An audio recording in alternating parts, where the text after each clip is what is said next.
Hi, I've created this lesson plan to incorporate technology to include more scientific exploration. My rationale is that much of the early years in elementary education are focused so much on English language arts and math that there really is not much time or curriculum for science. As a result of that, many 5th graders and above are scoring quite poorly on the MEP, and we're finding they just do not have the terms and the things that we often gain from science. Funding also does not allow for many extensive experiments, so those are some of the reasons that we need to incorporate technology to improve our science.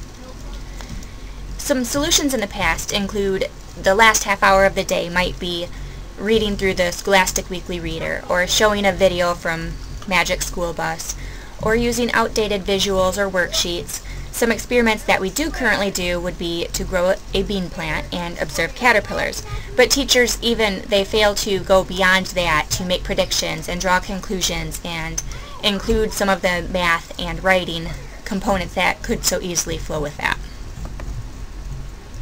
My suggestion would be that because students tend to be curious about science, we should build on that. Rather than just observe, students can experiment, they can explore, collect data, and communicate results. At a time when we're trying to teach students how to learn and think, we are not including enough opportunities that naturally promote learning and thinking. Science can naturally extend to writing and communicating, as well as math, through graphs and charts.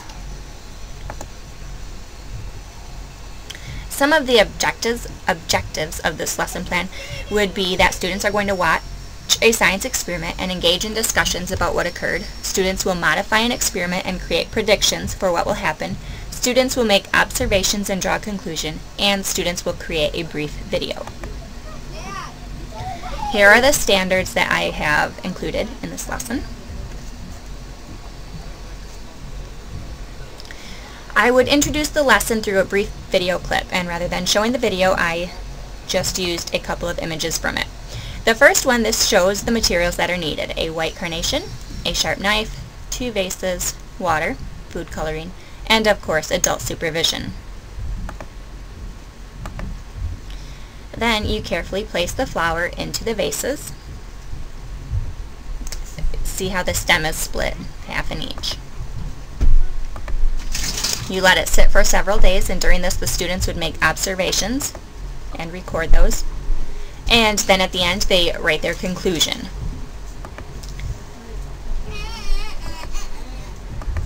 The great part of this website, stevespanglerscience.com, is that it had so many different experiments, and they were each about a minute in length.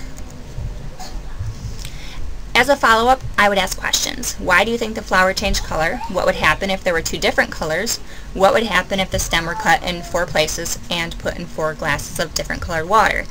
These are natural questions that the students themselves would probably have. You may not need to even ask those questions.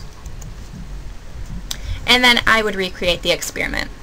Students will select a way to modify the experiment. So they may change the colors, or they may split the stem into 3s or 4s and use different colors. They may choose to use milk or pop or some other fluid, but they would select a way to modify the experiment.